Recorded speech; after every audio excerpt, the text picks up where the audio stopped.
saya hari ini berada di Desa Bantar Gebang. Hari ini kami akan mencoba untuk mewawancarai salah satu perangkat desa mengenai kegiatan yang akan dilaksanakan atau direalisasikan selama pandemi COVID-19 ini.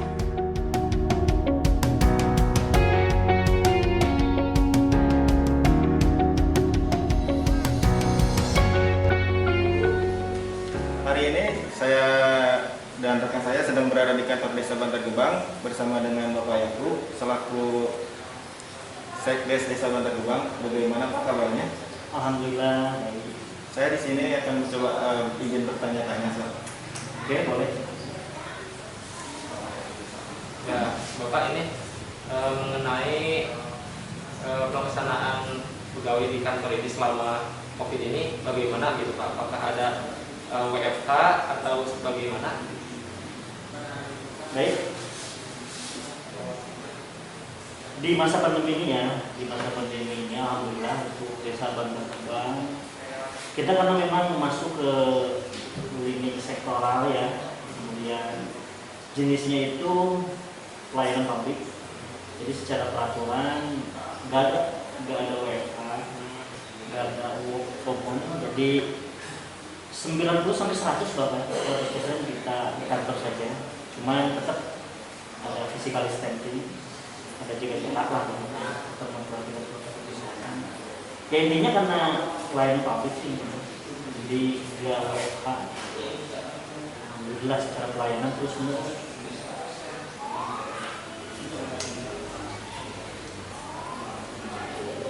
Kalau untuk kayak dana, apakah Anggaran. anggaran Iya. disebut anggaran ya Pak? Kalau untuk anggaran apakah terpengaruh Pak di masa pandemi seperti ini? Iya.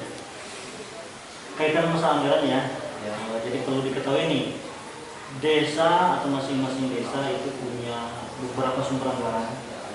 Yang paling krusial ada yang disebut dengan dana desa kan ya. Dana desa itu sumbernya dari langsung APBN, anggaran pendapatan dan belanja negara. Kemudian ada yang disebut dengan ADD, anggaran dana desa, itu khusus dari kabupaten. Setiap kabupaten kan berbeda-beda nih. Ada juga dari kabupaten yang disebut dengan dana bagi hasil. Dana bagi hasil itu ada dua. Ada dana bagi hasil pajak non PBB, bukan dari PBB ya, pajak non PBB. Itu dari Pemda, untuk desa juga ada. Kemudian ada pajak retribusi, hasil daripada pajak retribusi di pasaran-pasaran di mana itu juga pembagian hasilnya ada ke desa. Yang paling krusial dana desa. Memang dana desa saat ini itu bahasanya refocusing anggaran. Kurang lebih hari ini saja Presiden sudah menerbitkan, kalau nggak salah, peraturan Presiden nomor 3 tahun 2021 itu tentang penggunaan dana desa untuk tahun 2022. 40% itu untuk bantuan langsung tunai yang diberikan kepada masyarakat atau BLT. Kemudian 20% untuk ketahanan pangan, 20% ya. Dan 8% untuk penanganan COVID. Jadi kurang lebih kalau misalkan dilihat anggaran ini ya, anggaran desa atau dana desa ini itu tinggal ditambah angka aja, 40%, 40 tambah 20 kemudian tambah 8. Jadi kurang lebih ada 68% semuanya untuk penanganan COVID. BLT penanganan COVID, ketahanan pangan tetap kan, peningkatan pangan yang dari masyarakat karena memang sudah cukup defisit lah gitu kan ketahanan pangannya. Kemudian penanganan COVID juga ada 8%. Yang mana tahun ini memang belum keluar ya. Tahun ini untuk pagu anggaran dana desa itu belum keluar. Hanya saja kita mengasumsikan ke pagu anggaran tahun sebelumnya atau tahun inilah untuk 2022 itu belum. Desa Bantar Gebang itu punya kurang lebih 939 juta. Jadi asumsinya kalau misalkan 68% untuk penanganan COVID, lebih daripada setengahnya itu ada refocusing anggaran atau pemotongan. Sifatnya bukan pemotongan sih, lebih-lebihnya memang pengalihan. Lebih-lebihnya ada pengalihan anggaran. Ya itu. Jadi kita cuma punya 32% desa untuk cleaning sektoralnya yang memang hasil daripada Musdes, prioritas penggunaan dana desa yang disepakati daripada musyawarah atau musyawarah perencanaan pembangunan. Sampai 2 tahun terakhir ini kurang lebih ada 30 titik usulan masyarakat yang terpending, dalam artian tidak bisa dibangunkan karena memang ini anggarannya tetap penanganan COVID, BLT gitu kan, ketahanan pangan. Nah seperti itu. Jadi pembangunannya kayak terhambat gitu ya. Uang pembangunannya dipakai untuk Iya. Paling rata-rata nih ya desa punya satu fisik pembangunan. Luar ya. Setiap desa itu paling punya satu. Ada yang memang sama sekali nggak ada pembangunan secara fisik maksudnya kan. Sama sekali tidak ada pembangunan secara fisik. Cuman rata-rata bisa itu paling satu titik saja. Memang ya asumsinya gitu aja kan. Kalau misalkan yang 900 juta maka 68% kurang lebih kan 600 jutaan kan, 650 juta lah. 68%-nya kurang lebih 680 atau sampai di 700 juta itu untuk penanganan COVID. Makanya sisanya cuma desa itu punya 200 juta. 200 juta itu kalau misalkan melihat prioritas penggunaan dana desa itu kan untuk bidang pembangunan sama pemberdayaan ya kan. Di pembangunannya misalkan tidak hanya fisik saja, karena non fisik juga ada. Salah satunya misalkan untuk insentifnya, kadar kesehatan kan masuk insentif itu dari dana desa. Kadar kesehatan desa, posyandu kan, ada kadar posyandu. Kemudian ada guru-guru ngaji misalkan kan. Kemudian ada guru PAUD dan lain sebagainya. Itu juga dari insentif. Itu juga dari dana desa. Bantar Gebang itu kurang lebih sampai di 150 juta untuk insentif saja. Kalau ke semua. Kalau 200 juta berarti kita tinggal 50 juta. Belum ke pemberdayaan gitu.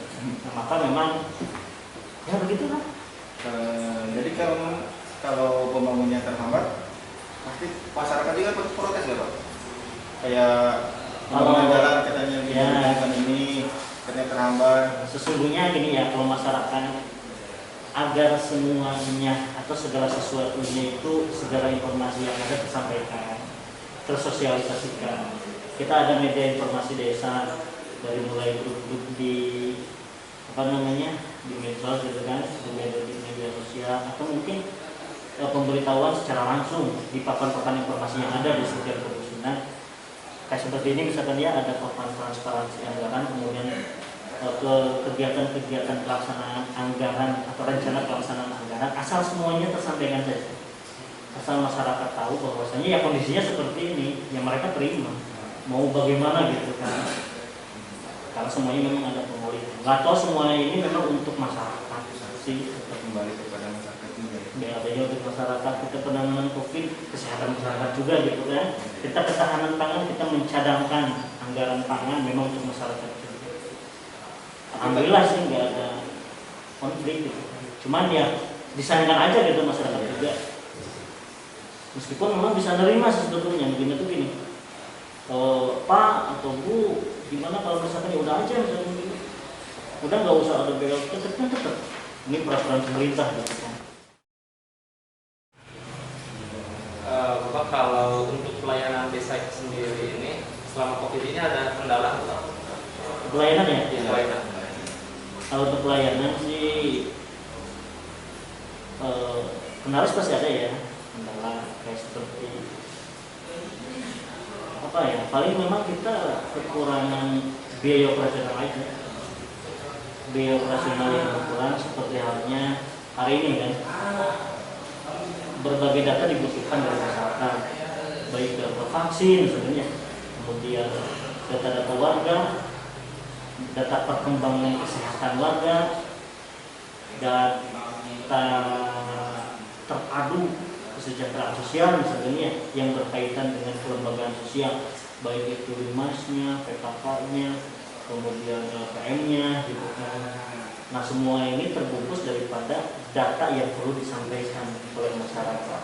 Kita terkendalanya memang pelayanan pemberian data tersebut, karena data selain daripada data non fisik yang dikirimkan, data fisik juga sedangkan operasional kita ya terbatas gitu kan. Ya, kekurangan bahan sih pasti ya, seperti pembuatan kertas misalnya gitu kan, dan operasional lainnya gitu. Kalau secara pelayanan yang biasa sih ya seperti surat menyurat atau yang lainnya yang belum ya, masih berjalan lah.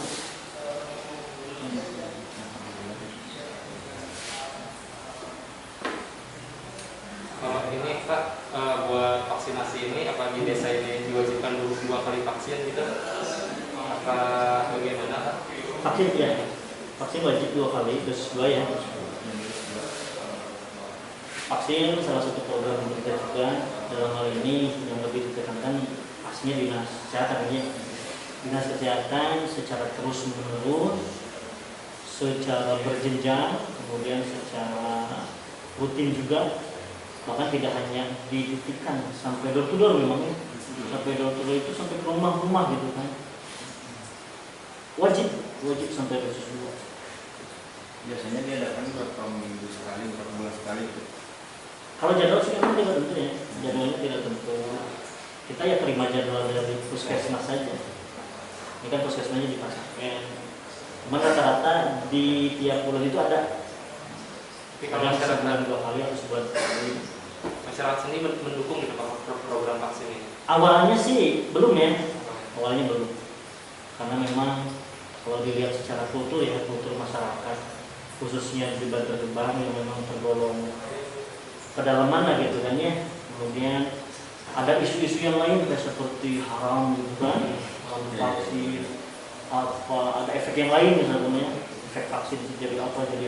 Awalnya waktu ada vaksin sulit ini.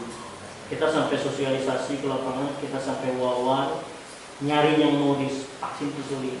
Tapi hari ini memang alhamdulillah target sudah 70% lah kurang lebih. 70% warga masyarakat Bantar Gebang sudah tervaksin.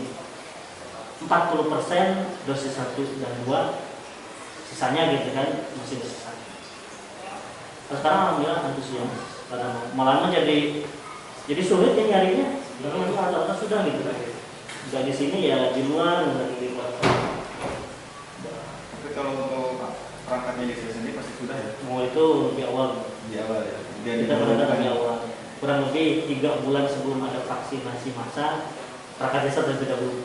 Kita di kecamatan. Dosis 1 sama dosis 2. Kalau buat perangkat desa sendiri ada pengecekan kesehatan rutin gitu Pak? Misalkan dicek ke swab seperti itu. Itu sama di awal kemarinnya. Jadi itu sebetulnya sih memang beda gitu kan kalau untuk perangkat daerah lah gitu kan, apalagi lah perangkat daerah. Nah, seperti perangkat desa juga tidak hanya langsung vaksin gitu. Awal swab dulu memang, swab dulu. Cuman lulus swab, kemudian vaksin 1, dosis 1, dosis 2. Dari sana kalau misalkan tidak ada perkembangan yang lain ya, atau ada efek yang lain lah, udah gitu selesai. Kecuali yang memang ada efeknya, maka dicatat sebagai untuk diperiksa secara rutin. Tapi hari ini tidak semua. Ada gejala-gejala Gue bawa atasnya bawa. yang misalkan ada gejala-gejala seperti itu baru diharuskan. Nah, kalau ada gejala-gejala baru. Kalau ada gejala. Selama ini ada nggak sih Pak yang misalkan kasus positif gitu di sini? Kalau kasus positif gini ya, sempat ada memang, tapi tahun kemarin ya, tahun kemarin pas 2020, oh enggak, awal 2021, kita ada positif sampai kurang lebih 6 orang gitu kan. Penanganan langsung gitu. Kita ada isoman, isolasi mandiri, kemudian ada tim khusus dari Satgas Covid kecamatan. Itu yang terkena masyarakat apa? Masyarakat yang dalam hal ini memang masyarakat tersebut kontaknya memang kontak luar. Perangkat desa. Di dusun dua. Kalau perangkat desa waktu itu baru sampai isoman ada 1 orang isolasi mandiri. Tapi setelah hasil swab keluar, alhamdulillah negatif. Baru dinyatakan gejala gitu. Kemarin ada 1 orang. Alhamdulillah hari ini memang intinya dia daya tubuhnya yang kurang, imunnya yang kurang. Jadi sering-sering sakit-sakitan. Yang jelas Itunya doang ya, gejalanya doang kalau di praktek. baru gejalanya doang. Kalau untuk program, apakah ada yang sudah terrealisasi atau ada yang kendala gitu? Kebanyakan yang mana? Konsepnya program apa? Program dari desa sendiri Untuk untuk tahun 2000 sekarang. tapi bukan hanya di penanganan COVID ya? Iya bukan. Atau khusus penanganan COVID ya? Terus penanganan ya. Khusus penanganan Khusus COVID. penanganan COVID. Iya. Tahun ini kita ada kebutuhan 8%. Tapi kalau yang diceritakan tadi ya, itu kan untuk 2022 BLT-nya 40. Kemudian ini programnya yang dari Indonesia. Untuk 2022 BLT 40%, ketahanan pangan 20%, PPKM untuk penanganan COVID 8%. Di tahun 2021 ini BLT-nya tetap 40%. Itu program masyarakat. Alhamdulillah program ini penyaluran bantuan masyarakat Desember ini kan sudah realisasi semua 100%. Program satu untuk penanganan COVID sama. Kemudian program yang kedua ada ketahanan pangan. Cuman waktu itu kita melihat kebutuhan. Terhitung Bantar Gebang itu kebutuhan pangannya itu di satu musim sampai di 1000 kilo. 1000 kilonya. Terus kurang lebih 1 ton. 1 ton beras. Tadi ya tadi. Nah, tapi beras bentuknya ya, beras. Beras dengan harga yang standar sih 7 ribuan per hari. Maka kebutuhannya untuk ketahanan pangan kita ada kurang lebih 10 juta. Kalau itu kita sudah cadangkan ada. Sudah cadangkan melalui kelompok tani yang ada di desa Gebang. Dan yang terakhir PPKM-nya sudah 8%. Kurang lebih ada 75 juta untuk penanganan COVID. Semuanya sudah realisasi. Semuanya sudah 100%. Semuanya sudah 100%. Masuk ya program ini kan, program PPKM ini pembatasan kegiatan masyarakat gitu kan. Kalau itu kan untuk penanganan COVID. Intinya penanganan. Ya, kalau untuk di pembangunannya sendiri bagaimana?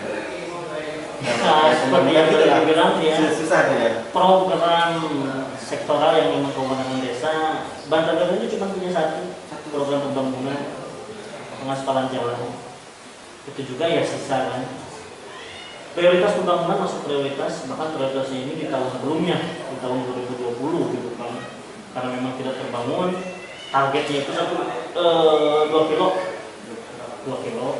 Dusun 2, Jalan Ciwaru sampai Citugu. Cuman ya kita meskipun prioritas, ya mau gimana gitu kan. Punyanya sisa anggaran. Sisa anggaran ini sepakat dengan saya masuk ke program pengaspalan jalan. Kita kalau cuma punya 400 meter. Cukup sekian wawancara hari ini bersama dengan Bapak Itu selaku Sekdes Desa Bantar Gebang. Terima kasih Bapak. Sama-sama. Oke, sip. Assalamualaikum warahmatullahi wabarakatuh.